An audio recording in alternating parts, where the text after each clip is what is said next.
Xo'sh, bugun Malta levelda o'sha reading qismini part 5 ni ko'rib chiqamiz. Part 5 boshqa partlarga qaraganda nisbatan qiyinroq va hajmi jihatdan, ya'ni tekst son jihatdan sal kattaroq hisoblanadi.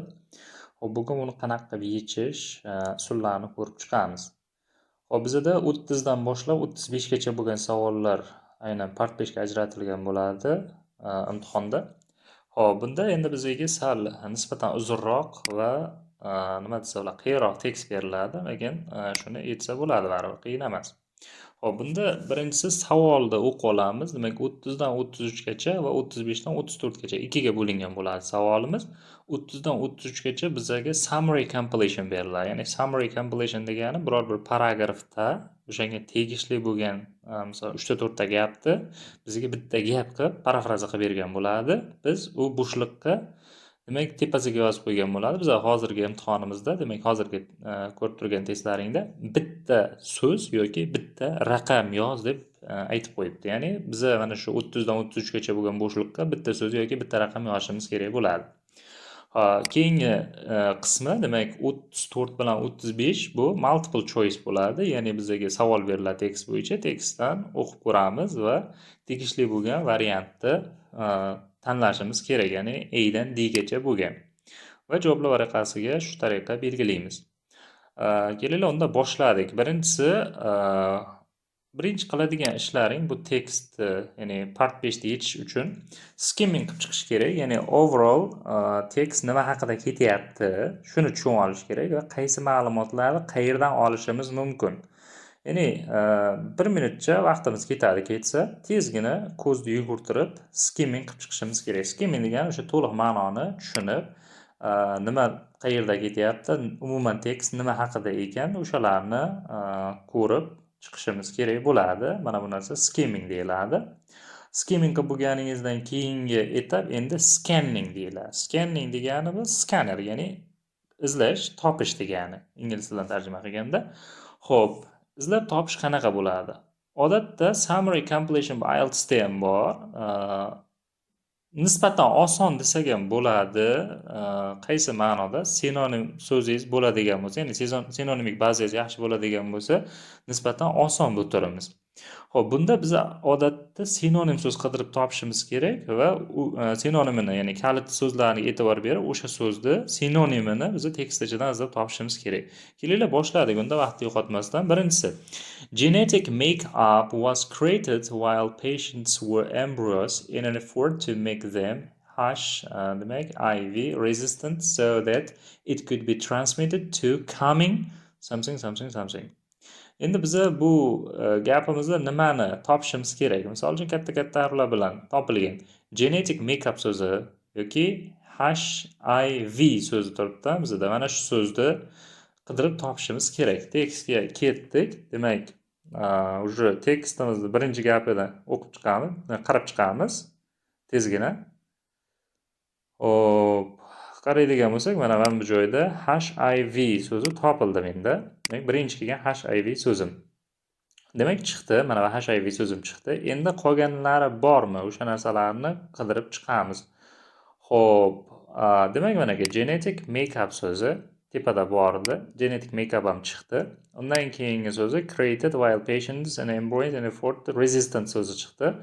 Mana resistant to HIV deyapti. Endi bizda qaranglar, so'zimiz mana bu savoldagi transmitted so'zidan keyin kelishi kerak. Demak, mana shu so'zni alohida urg'u berib qo'yamiz. Transmit degani o'zbek tilida o'tkazmoq degani. Endi mana shu transmit so'zini biz taxmin qilish kerak, ingliz tilida qanaqa sinonimlari bor o'tkazish so'ziga yoki o'sha joylarini topdik, aniq joyini. Endi o'shani qidirib topishimiz kerak. Xo'p, demak, he had changed genetic makeup of 3 young girls in a bid to make them resistant to gacha keldi. This modification made them they were embryos. Could be then passed to the future generations. Javobimiz chiqdi. Demak, bu yerda transmitted so'zimiz qaranglar, passed on so'zi bilan sinonim bo'lib kelyapti. Pass on o'tmoq, transmit o'tmoq degani. Pass on so'zi bilan sinonim bo'lib keldi. Xo'p, va bu yerda endi pass on keldi, transmit keldi, to coming so'zi future so'zi bilan sinonim kelyapti ekan. Coming future so'zi bilan sinonim bo'ldi. Endi javob chiqdi. Demak, birga to'g'ri javob generation so'zimiz ekan, generations so'zimiz ekan. Va mana bu joyga yozib qo'yamiz. Demak, 30-imizda javobi generations so'zi ekan. Demak, nima qildik? Yuqorida aytganimdek, birinchi asosiy ko'rinib turgan ключевой so'zlarni topishimiz kerak ekan. Genetic makeup so'zini izladim. HIV. Demak, bu katta harf bilan yozilganligi uchun tekst ichida ham xuddi shunday yoziladi. Shuning uchun birinchi o'sha asosiy urg'u berilgan so'zlarga qarab chiqdim. Resistant to HIV turibdi, o'shani topdim. Undan tepada genetic makeup turibdi, o'shani topdim va endi bizada mana bu joy odatda qiyinlik qiladi low levellarga. Nimaga? Chunki gapimiz parafraza qilingan. Bu degani gapni o'rni almashtirib yuborilgan degani. Misol uchun mana gapimizda embrios so'zi tepada kelayotgan bo'lsa, bu yoqda esa undan keyin kelyapti. Bu yoqda HIV dan oldin kelyapti savolda, gap tekst ichida keyin kelyapti. Mana shu joy sal chalkashtirishi mumkin. Xo'p, ana shu narsalarda demak e'tiborli bo'lish kerak. Ya'ni grammatika jihatdan gapimizdagi so'zlar ketma-ket joylashmagan. Ya'ni mana shu joyi bizlarni chalkashtiradi. Xo'p, demak mana shu joyini topamiz. Joyini topgandan keyin sinonimlarga izlab ko'ramiz va biz izlayotgan so'zdan oldingi so'z deb sinonimlarni qidiramiz. Demak, transmit so'zini topdik. Pass it on, coming so'zi future so'zi bilan keldi, generations topildi. Bo'ldi. Endi ketdik. The method that has been created functionalities a couple of biological molecules that could also cut a DNA. Demak, bizada DNA so'zi katta jирныйroq harf bilan katta ana bilan berilgan. Demak, bu DNA da topish oson bo'ladi bizga. Mana shunga urg'u beramiz.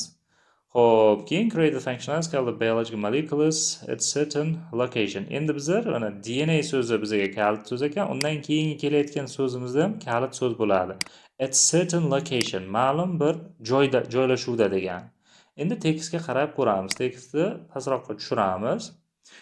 Birinchi kelayotgan DNA so'zimiz mana chiqdi bizada. DNA so'zini topdik. Endi DNA atrofini izlab ko'ramiz. The technique. Teknik so'zimiz bu yoqda tekst savolimizda method so'zi bilan sinonim bo'lib kelyapti. Has created, developed by, ya'ni created, developed so'zi bilan sinonim. By Downer and nima edi? Charpentier is known as CRISPR-Cas9 and it acts like a pair of molecular scissors, biological molecules that cut a strand of DNA at specific site so'zi kelyapti. Demak, mana chiqdi javobimiz. At a specific site so'zimiz at a certain location so'zi bilan sinonim kelyapti. DNA so'zi chiqdi. Cut so'zimiz turibdi. Endi lekin DNA dan keyin qaraydigan bo'lsak, DNA dan keyin kelayotgan so'z bo'lishi kerak. Lekin mana shu joyda grammatik jihatdan qarashimiz kerakki, of birikmasi bilan ham, ya'ni a strand of DNA so'zi a DNA strand bilan teng bo'la oladi. Ya'ni bu yerda agar low level student bo'ladigan bo'lsa, sizni mana shu narsa chalkashtirib qo'yadi. Lekin o'sha level is B2 da bo'lib turib, birga harakat qiladigan bo'lsangiz, qiynalmasdan topa olasiz buni. Mana shu joylariga urg'u berib ketishimiz kerak. Demak, 31da javobi strand so'zi ekan. Strand deb qo'yib olamiz. Xo'p, demak, keyingi testimizda javobi ham chiqdi. Xo'p, endi 32-savolga o'tib boramiz. Red blood cells, demak, mana bu ключевой so'z, tagiga chizib qo'yamiz.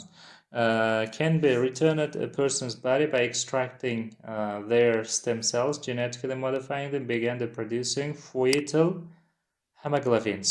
Demak, hemoglobin process typically turn it off at. Demak, mana bu narsani tagiga chizamiz. Mana shu turn it off at dan oldin yoki o'shandan keyin joylashgan so'zimiz, biz qidirayotgan so'z. Endi tekstni davom etamiz skimming qilishda. Ko'ramiz, mana shu so'zlar qayda ishtirok etyapti. Demak, bizda hemoglobin so'zi bor ekan, mana bu yerda bor ekan hemoglobin. Hemoglobinning oldida endi boshqa so'zlarimiz ham bormi? Fetal hemoglobin so'zi kerak ekan bizga. Bu qatorda qarab chiqamiz. Xo'p, yo'q ekan. Hop, pastki qatorga tushamiz. By removing stem cells, demak stem cells so'zi uchrayapti.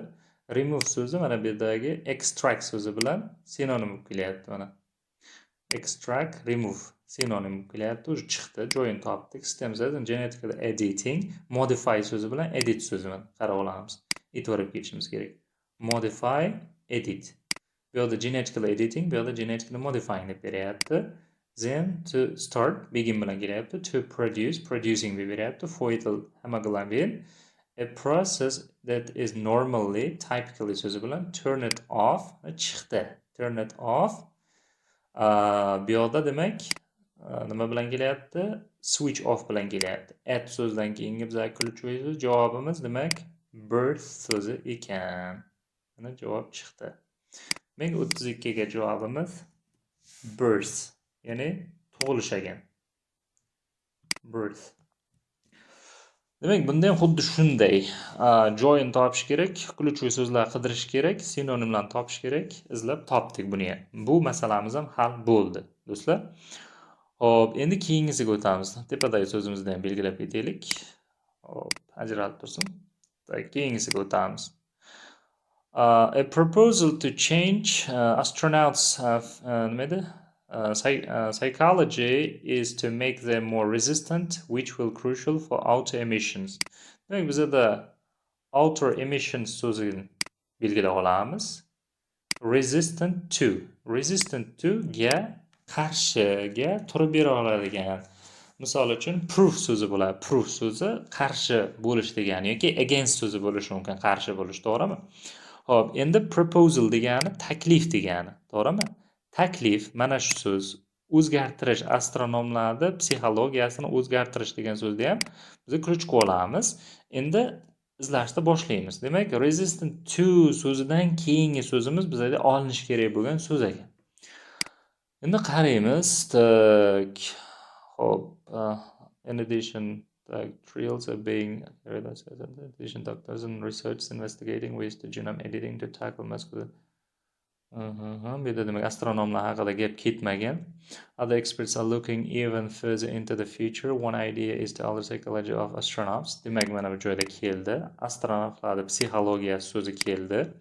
So they are better protected against radiation effect on Mars and beyond by experiments shown that va hokazo. Demak, bizda kerakli joyi mana bu joyda ekan.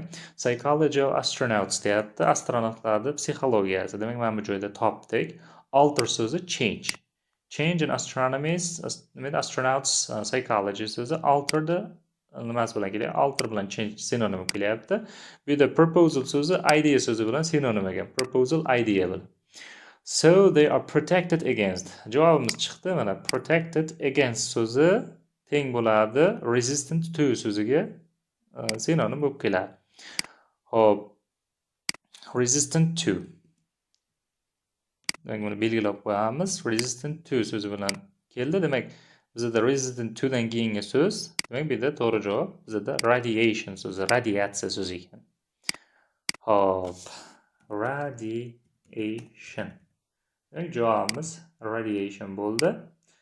Qanday topdik? Demak, oddiygina mana shu gapni birinchi mana bu ichidagi so'zlar orqali qayerda joylashganligini izlab oldim. Demak, psychology of astronauts degan so'z, astronavt so'zini izladim to'g'riroq. Astronavtni psychology so'zini topdim. O'sha alter so'zi ham turgan ekan.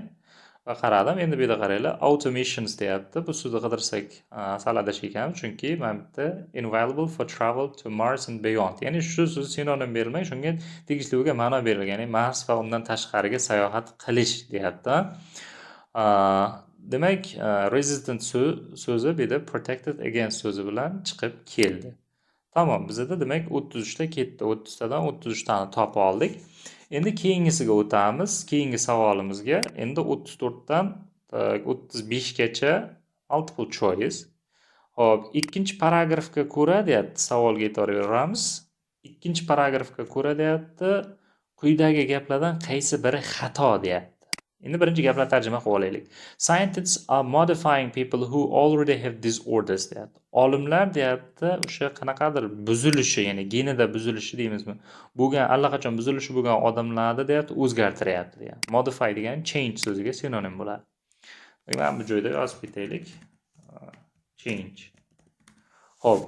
From earliest genetic manipulation, all genes from other organisms were introduced, deyapti. Demak, dastlabki genetik manipulyatsiyadan deyapti, barcha genlar o'sha boshqa organizmlardan kiruvchi hamma genlarga demak tanishtirilgan deyapti.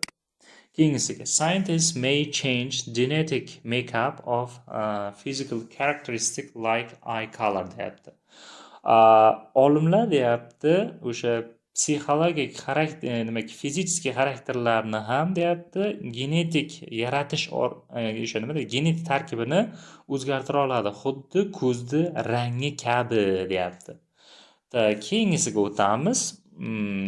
Some candidates get anemia as a result of their body not receiving enough oxygen deyapti. Ba'zi bir kandidatlar anemiya, ya'ni kam qon kasalligiga uchraydi deyapti, o'sha tanasiga yetarlicha kislorod yetib bormaganligi uchun. Endi bu uchun juda ko'p vaqt shart emas o'zi. Qaraymiz, tekstda ikkinchi paragrafi deyapti. Ikkinchi paragrafi mana bu paragraf to'g'ri keladi. Endi o'qib chiqamiz. The technique developed by hokazo is now on act as a pair of molecular scissors that the strand of DNA at specific time. In this way, science can structure of genes in plant, animals, and human in return induce changes in physical traits such as eye color and disease risk. No introduction of genes from other organisms is involved. A crucial difference from previous forms of genetic manipulation deyapti. Scientists are looking into genomic editing to develop a new medical treatments, for example, making changes in this disease. Candidates include inherited condition, sickle cell anemia, in which a single gene defect destroys hemoglobin production with serious consequences for patients who suffer anemia because of their bodies starved of oxygen there. Demak, paragraf shuni o'qib olasizlar. Endi ketdik. Qaydan olamiz? birinchi gapni qidiramiz deyapti. Xo'p, scientists are modifying people who already have disorders deyapti. Allaqachon o'zi buzilib bo'lgan nimasi bo'lsa, ya'ni buzilish bo'lgan bo'lsa, ularni olimlar o'zgartira olyapti deyapti. Birinchi gapda mana bu like a pair of molecular scissors that got stranded at specific site. Bu usulda deyapti, olimlar deyapti, o'simlik, hayvon va insonlardagi deyapti nimalarni genlarda strukturasini o'zgartira oladi deyapti va bu o'z o'rnida deyapti psixologik xarakterlar, ya'ni psixologik tashqi ko'rinishga fizический o'sha nimalarni featurelarni ham o'zgartirishi mumkin. Xususan deyapti ko'zni nimasi kasalligi va ko'zni rangi va kasallikka chalinishdi deyapti. Xo'p, bu fikrimiz endi qaranglar, C da bor ekan, bu. A'ni izlayotgandik, C chiqib qoldi naborot. C da bor ekan. Demak, fizический xarakterda o'zgartirib bo'ladi, xuddi ko'z kabi deyapti. Bu narsa chiqdi. Demak, C to'g'ri ekan. Bu chiqib ketadi endi bizda. No introduction of genes from other organisms is involved. Demak, boshqa organizmlardagi genlar deyapti, genlarda tanishtirilishi ishtirok etmaydi deyapti. Hop, a crucial difference from previous forms of genetic manipulation. Genetik manipulyatsiyani deyapti, o'sha boshqalaridan asosiy farqli tomonlarni shakllantirish kerak deyapti. Hop. Endi bu yerda from early genetic manipulation all genes from other organs were introduced deyapti. Bu yerda introduced bo'lmaydi deyapti. Demak, B xato bo'lyapti. Demak, to'g'ri javob chiqdi. Endi qolganlarini tahlil chiqamiz kelinglar. Some candidates get anemia as a result of their bodies not receiving enough oxygen deyapti. Bu fikr bor. Mana bu candidatesdan qara olamiz. Include inherited condition of sickle cell. Oxirida ketyapti. Who suffer anemia because of their body are starved of oxygen deyapti. Starved of degani och degani, tashna degani. Demak, o'sha kislorodga tashna bo'lganligi uchun ham anemiyadan qiynaladi deyapti. Demak, D chiqib ketdi. Hop, C chiqib ketdi. B esa xato qolyapti. Demak, bitta mana bu qolyapti. Hop, modifying who already have disorders deyapti. Hop. Mana bu yerga. Scientists are looking for a genome editing to develop new medical treatments, for example, by making genes in individuals with diseases. Ya'ni mana bu joyda chiqyapti ekan, bu A'niki. Ya'ni o'sha o'zi kasallikka chalingan individlarni o'zgartirish orqali yangi o'sha medical treatmentlarni rivojlantiryapti deyapti. Demak, bu narsa bor ekan. A to'g'ri ekan, C to'g'ri ekan, D to'g'ri ekan. Demak, xato javob B bo'lyapti. Ya'ni bizada false olishimiz kerak. Javob demak 34 ga demak javob answer B olib ketamiz. Xo'p, endi 34-savolga o'tamiz. 34-savolda professionals are looking at now how to treat a variety of diseases except deyapti. Hozirgi kunda o'sha professionals endi scientists bo'lishi mumkin, olimlar deyapti. Turli xil kasalliklarni davolashga harakat qilyapti ekan, nimadandir tashqari deyapti. Endi bu yerda nima bo'lishi mumkin? Cancer bor ekan, diabetes, blindness, headaches bor ekan. Endi buni topishda oson yo'li o'sha kasalliklar joylashgan joyni topib olishimiz kerak. Demak, hozir mana bu paragraf qildik. Demak, bunda yo'q edi.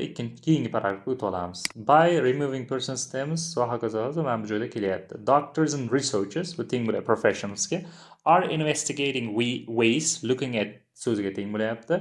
How to use genomes editing tackle muscular dystrophy, hop, cancer bor, diabetes bor ekan, some form of hereditary blindness that have defined past attempts to cure them. And at next month's summit, hundreds of delegates gather hear the latest developments.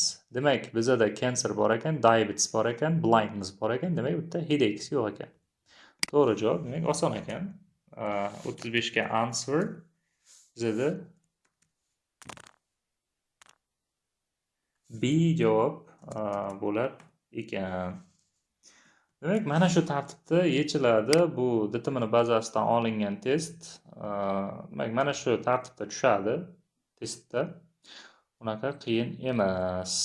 Ko'radigan bo'lsanglar, ana shu sinonim topish kerak.